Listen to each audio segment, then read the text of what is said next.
గురూజీ 72 గంటల్లోనే ఫోన్ లోని అద్భుతమైన జ్యోతిష్య పరిష్కారం చూపిస్తారు. నమ్మండి, నమ్మకపోండి, ఇది నిజం. శ్మశాన కాళి రుద్ర చౌడీదేవి ఆరాధకులు నంబర్ 1 వశీకరణ స్పెషలిస్ట్.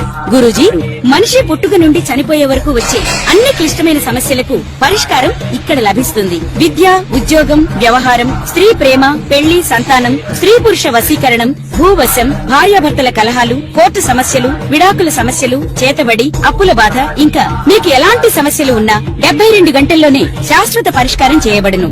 ఈ రోజు మనము గురు పౌర్ణమి విశిష్టత, రాబోయే గురు పౌర్ణమి యొక్క ద్వాదశ రాశుల వాళ్ళపైన ఎలాంటి ప్రభావం ఉంటుంది, ఏవైనా పరిహారాలు చేసుకోవాలంటే ద్వాదశ రాశి వాళ్ళు ఎలా చేసుకోవాలి అనే ఒక కాన్సెప్ట్ తో మనము ఈ వీడియో చేస్తున్నాము.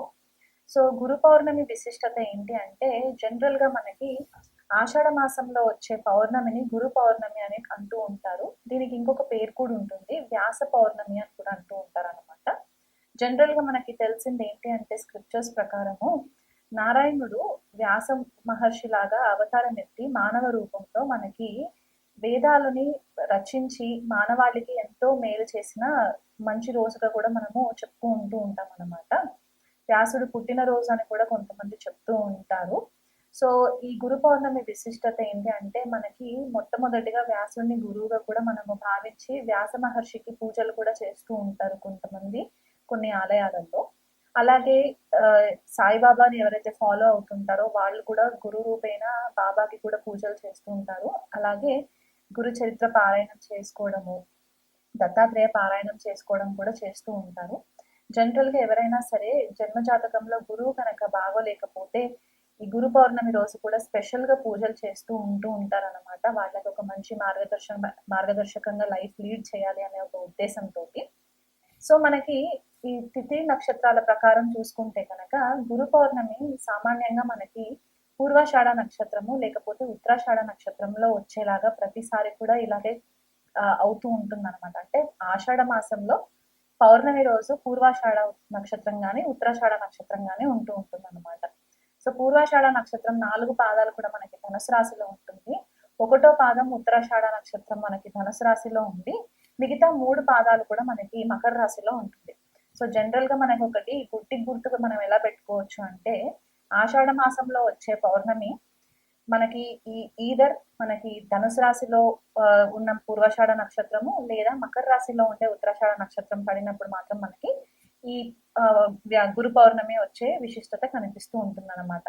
అయితే మనకి జనరల్ గా ఏమో అంటారంటే, ఈ 2 నక్షత్రాలు కూడా ఎలాంటి ఆబ్స్టికల్స్ ఉండి మనకి అసలు పనులు అవ్వట్లేదు, మనము ముందుకు వెళ్ళట్లేదు అని అనుకున్నప్పుడు ఈ నక్షత్రాలు మనకి సామాన్యంగా విజయవంతంగా మనకి సక్సెస్ ని తీసుకువచ్చే నక్షత్రాలు అనమాట. అంటే ఎంత కష్టమైనా సరే అల్టిమేట్ గా మనకి సక్సెస్ అనేది మాత్రం ఖచ్చితంగా ఈ నక్షత్రాలలో రావడానికి ఆస్కారం ఉంటుంది. ఈ పూర్వాషాఢ నక్షత్రము యొక్క విశిష్టత ఇంకోటి ఏంటి అంటే, చాలా రెబెలియస్ గా ఉంటారు వీళ్ళు, స్ట్రాటజీ ఫాలో ఎక్కువ అవుతూ ఉంటారు, స్ట్రాటజీ ప్లానింగ్ చేసుకుంటూ ఉంటారు. దానికి అల్టిమేట్ గా ఏమవుతుందంటే వీళ్ళకి సక్సెస్ రావడానికి చాలా హెల్ప్ అవుతుంది. అదే ఉత్తరాషాఢ నక్షత్రం కనుక తీసుకున్నట్లయితే కనుక వీళ్ళు చాలా బేస్ లెవెల్లో నుంచి స్టార్ట్ చేసుకొని అల్టిమేట్ గా ఒక మెట్టు పై మెట్టు ఎక్కుకుంటూ వీళ్ళు అల్టిమేట్ గా సక్సెస్ లీడ్ చేయడానికి కూడా మనకి హెల్ప్ అవుతుంది అనమాట. ఉత్తరాషాఢ నక్షత్రం చాలా రెబేలియస్ ఎనర్జీ ఉంటుంది వీళ్ళకి, పట్టు వదలని విక్రమార్కుడు లాగా ఫైట్ చేస్తూ ఉంటారు అనమాట. సో ఈ 2 నక్షత్రాల విశిష్టత అది. అలా కాకుండా మనకి ధనుసు రాశి మనకి ఇంపార్టెన్స్ ఇక్కడ ఏమవుతుందంటే, కాలపురుష కుండలిలో మనకి 9వ స్థానము లేదా భాగ్యస్థానం అని చెప్తూ ఉంటాము. అండ్ గురు బృహస్పతి రూల్ చేసే ఒక రాశి లాగా కూడా చెప్తూ ఉంటాం అనమాట ధనుసు రాశి. సో ఇక్కడ మనకి మెయిన్ గా టీచింగ్స్ ఏం కనిపిస్తాయంటే, గురు యొక్క ఆశీర్వాదము లేదా తండ్రి యొక్క ఆశీర్వాదము, గురువు కానీ తండ్రి కానీ వాళ్ళు మనకి ఒక మార్గదర్శకమైన బాటలో మనకి నడిపించడానికి వాళ్ళు నేర్పే మంచి మాటలు, మన ధర్మానికి సంబంధించి మతానికి సంబంధించి ఏవైతే మనకి నైతిక విలువలు ఉంటాయో అవన్నీ కూడా మనకి ధనుసు రాశి నుంచి ఉంటాయి అన్నమాట. అలా కాకుండా ట్రెడిషనల్ గా అంటే ఒక పద్ధతి ప్రకారంగా ట్రెడిషనల్ వాల్యూస్ ఏవైతే మనకి ఉంటాయో అవి, స్క్రిప్చర్స్ మనకి క్లాసికల్ స్క్రిప్చర్స్ ఏవైతే ఉంటాయో, శాస్త్రాలు ఏవైతే ఉంటాయో, లేకపోతే హయ్యర్ లెర్నింగ్ మనం ఏదైతే ఇంకెక్కువ స్థాయిలో చదువుకోవాలి, మనకి జ్ఞానం అర్జితం చేసుకోవాలనుకునే వాళ్ళు ఎవరైతే ఉంటారో ఇదంతా కూడా మనకి ధనుసు రాశిలో నుంచి ఎక్కువ మట్టుకు మనకి కనిపించే ఛాన్సెస్ ఉంటాయి అన్నమాట. అదే మకర రాశి ఉత్తరాషాఢ నక్షత్రం అని చెప్పేసి అనుకున్నాం కదా, అక్కడికి వచ్చేసరికి ఏమవుతుందంటే శని రూల్ చేస్తారు మకర రాశిని. సో ఇక్కడ ఏమవుతుందంటే చాలా స్ట్రాటజిక్ గా, చాలా ఓర్పుతో, డిసిప్లిన్ తో మనకి ఈ ఒక్కొక్క స్టెప్ వేసుకుంటూ వెళ్ళడానికి ఉంటుంది. ఇప్పుడు ఇక్కడ ధనుసు రాశికి వస్తే మనకి ధర్మబద్ధంగా ఎలాగైతే ఉంటామో, మకర రాశికి వచ్చేసరికి న్యాయబద్ధంగా మనము లైఫ్ లీడ్ చేయడానికి, సక్సెస్ ఓరియంటెడ్ గా ఉండడానికి, మనకి ఎథికల్ మారల్ వాల్యూస్ ఉండడానికి కూడా మనకి చాలా మట్టుకు ఈ నక్షత్రాలు హెల్ప్ చేస్తాయి. సో గురు పౌర్ణమి రోజు మనకి ఈ విశిష్టత ఉంది కాబట్టి ఎవరైనా సరే మీ లైఫ్ లో మీకు గురువులు తారసపడట్లేదు, లేకపోతే మీకు ఒక లైఫ్ లో డైరెక్షన్ లేదు అని అనుకున్న వాళ్ళు ఎవరైనా ఉంటే గనక ఈ ద్వాదశ రాశుల్లో మీకు గురువు బ్లెస్సింగ్స్ రావాలని చెప్పేసేసి మీరు దగ్గరలో ఉన్న ఏవైనా టెంపుల్స్ కి వెళ్ళి మీరు పరిహారాలు చేసుకోవడానికి కూడా మీకు హెల్ప్ అవుతుంది. అలా కాకుండా మనకి జనరల్ గా గురువు 8 రకాలుగా చెప్తూ ఉంటారు. అంటే మనకి 8 రకాల గురువులు ఉంటారు అనమాట. సో వాళ్ళని ఏమంటారు అనేది కూడా మనం తెలుసుకుందాం. మనకి బోధ గురు, వేద గురు, నిషిద్ధ గురు, కామ్య గురు, వాచక గురు, సూచక గురు, విహిత గురు, కారణ గురువు, నిషిద్ధ గురువు, ఇలా మనకి 8 మంది గురువులు ఉంటారు అనమాట. అంటే ఒక్కొక్క లెవెల్లో ఒక్కొక్క గురువు యొక్క ఇంపార్టెన్స్ మన లైఫ్ లో వస్తూ ఉంటుంది. సో ఈ 8 రకాల గురువులలో మెయిన్ గా మనకి అల్టిమేట్ రిజల్ట్ వచ్చే గురువు ఎవరు ఇస్తారు అని అంటే కారణ గురువు ఇస్తారు అనమాట. ఎందుకు కారణ గురువు ఇస్తారు అని అంటే మనం ఈ జన్మ ఎందుకు ఎత్తాము, ఈ జన్మలో మనం ఏవైనా మంచి పనులు చేసిన తర్వాత మన ఆత్మ యొక్క హయ్యర్ కాన్షియస్నెస్ చైతన్యం ఎంతవరకు వెళ్తుంది, మన స్పిరిచువల్ పర్పస్ ఏంటి, మన ఆత్మ యొక్క పర్పస్ ఏంటి అనే ఒక జ్ఞానాన్ని మనకి అర్జితం చేయడానికి మనకి కారణ గురువు చాలా ఇంపార్టెంట్ అయిపోతారు అనమాట. మిగతా గురువులందరూ కూడా మనకి పుట్టినప్పటి నుంచి ఒక్కొక్క స్టెప్ మనకి ఎదుగుతున్న కొద్దికి మనకి హెల్ప్ అవుతూ ఉంటుంది. కాకపోతే అందరి లైఫ్ లో మనకి ఫస్ట్ ఇంపార్టెంట్ గురువు మనకి తల్లి అవుతుంది కాబట్టి మదర్ మనకి ఫస్ట్ గురువు అవుతారు, తర్వాత తండ్రి సెకండ్ గురువు అవుతారు, తర్వాత మనకు వచ్చే స్కూల్లో టీచర్స్ అవ్వచ్చు, మన మెంటర్స్ అవ్వచ్చు, కాలేజ్కి వెళ్ళిన తర్వాత మన లెక్చరర్స్, ప్రొఫెసర్స్ ఎవరైతే ఉంటారో వాళ్ళు గురువులు వస్తూ ఉంటారో. ఆధ్యాత్మిక మార్గంలో ఉండే గురువులు వేరే రకంగా ఉంటారు కాబట్టి ఈ గురువు రూపేణ మనకి అందరి నుంచి మనకి ఏవైనా మంచి మాటలు నేర్చుకోవడానికి, మనలో ఉన్న చీకటిని తొలగించి లైఫ్ ని ఒక వెలుగులోకి తీసుకెళ్లడానికి గురువు యొక్క ప్రాముఖ్యత చాలా ఇంపార్టెంట్ ఉంటుంది. కాబట్టి ఈ గురు పౌర్ణమి విశిష్టతని బట్టి ద్వాదశ రాశుల వాళ్ళకి ఎలాంటి పరిహారాలు చేసుకుంటే బాగుంటుందో ఈ వీడియోలో చెప్తాను.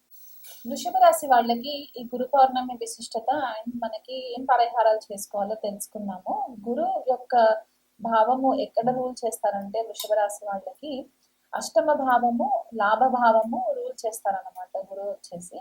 సో ఒకవేళ అష్టమ భావంలో ఉండి లాభ భావంలో ఉంటే కనుక వృషభ రాశి వాళ్ళకి స్పెసిఫిక్ గా వృషభ రాశి, వృషభ లగ్నం వాళ్ళకి ఇలా అష్టమ భావం, అష్టమాధిపతి అష్టమ భావంలో, లేకపోతే లాభాధిపతి లాభ భావంలో ఉంటే గనక ఆకస్మిక ధనయోగం రావడము, అత్తవారింటి దగ్గర నుంచి మంచి సపోర్ట్ రావడం అనేది మనకి కనిపిస్తూ ఉంటుంది.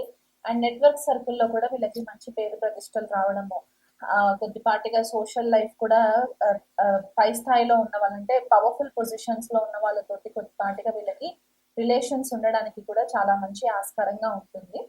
అదే గురువు ఒకవేళ ధనస్థానంలో అంటే ద్వితీయ కుటుంబ స్థానంలో ఉన్న, చతుర్థ స్థానంలో ఉన్న, పంచమ స్థానంలో ఉన్న, షష్ఠ స్థానంలో ఉంటే కనుక విపరీత రాజయోగం కూడా యాక్టివేట్ అయ్యే ఛాన్సెస్ ఉంటాయి. కాబట్టి పంచమ భావంలోకి వచ్చేసరికి ఏమవుతుందంటే అష్టమాధిపతి పంచమ భావంలో ఉంటే పిల్లల విషయంలో కొద్దిపాటిగా డిస్సాటిస్ఫాక్షన్ ఉండడము, కాకపోతే క్రియేటివ్ గా ఉండే పిల్లలు పుట్టడము, క్రియేటివ్ మైండ్ సెట్స్ ఎక్కువ యూజ్ చేయడము, క్రియేటివ్ టెక్నికల్ ఫీల్డ్స్ లో ఉండడము, కెరియర్ ప్రకారంగా ఆస్కారాలు ఉంటాయన్నమాట. అదే ఒకవేళ దశమ స్థానంలో ఉంటే కనుక ఇక్కడ అష్టమ స్థానము అండ్ లాభస్థానాన్ని కూడా గురువు రూల్ చేసి దశమ స్థానంలో ఉంటే కొద్దిపాటిగా ఉద్యోగ రీత్యా అప్స్ అండ్ డౌన్స్ ఉండే ఛాన్సెస్ ఉంటూ ఉంటాయి అన్నమాట. అష్టమాధిపతి దశమ స్థానంలో ఉంటే అంత ఫేవరబుల్ రిజల్ట్స్ ఇవ్వరు, కొద్దిపాటిగా కన్ఫ్యూజన్ ఉంటూ ఉంటుంది కాబట్టి దానివల్ల ఇబ్బంది పడే ఛాన్సెస్ ఉంటాయి.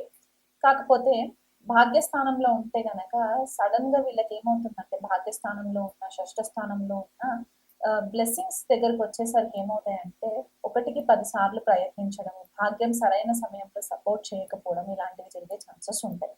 అలాగే జన్మజాతకంలో గురువు వక్రి అయి ఉన్నా, లేకపోతే అస్తంగత్వం పొంది ఉన్నా, నీచలో ఉన్నా, నీచలో అంటే మనకి వృషభ రాశి వాళ్ళకి నీచ స్థానము మనకి ఇక్కడ చూసుకున్నట్లయితే గనక గురువు భాగ్యస్థానంలో ఉన్నప్పుడు ఏమవుతుందంటే వృషభ రాశి వాళ్ళకి అక్కడ నీచనొందుతారు కాబట్టి, అష్టమాధిపతి అయి భాగ్యంలో ఉండి నీచనొందుతారు కాబట్టి సమయానికి భాగ్యం సరిగ్గా సపోర్ట్ చేయకపోవడం అనేది కూడా మనకి కనిపించే ఆస్కారం ఉంటుంది. సో అలాంటప్పుడు వీళ్ళు ఏం చేసుకోవచ్చు అంటే పరిహారాలు, దగ్గరలో ఉన్న గోశాలకి వెళ్ళి గోవుకి గ్రాసం తినిపించడము ప్రతి గురువారము, వీలు కుదిరితే ప్రతిరోజు వెళ్ళినా కూడా నష్టమేం లేదు కాబట్టి గోవుకి గ్రాసం తినిపించడము, లేకపోతే ఆకుకూరలు, వెజిటబుల్స్, క్యారెట్స్, బీట్రూట్స్ ఇట్లాంటివి తినిపించడం వల్ల కూడా కొద్దిపాటిగా బ్లెస్సింగ్స్ రావడానికి హెల్ప్ అవుతుంది. అండ్ అలాగే లక్ష్మీదేవి ఆరాధన చేసుకోవడం, ఎందువల్ల అంటే ఇక్కడ అనఘాదేవి అనఘాదేవి దత్తాత్రేయ పారాయణం చేసుకోవడం వల్ల కూడా వీళ్ళకి మంచి రిజల్ట్స్ రావడానికి ఛాన్సెస్ ఉంటాయి. అలాగే పిల్లలకి సంబంధించి ఏదైనా ఆర్ఫనేజెస్ లో గనక వీళ్ళు కొద్దిగా చారిటీ వర్క్ చేస్తే గనక వీళ్ళకి మంచి సపోర్ట్ రావడానికి ఛాన్సెస్ ఉంటాయి.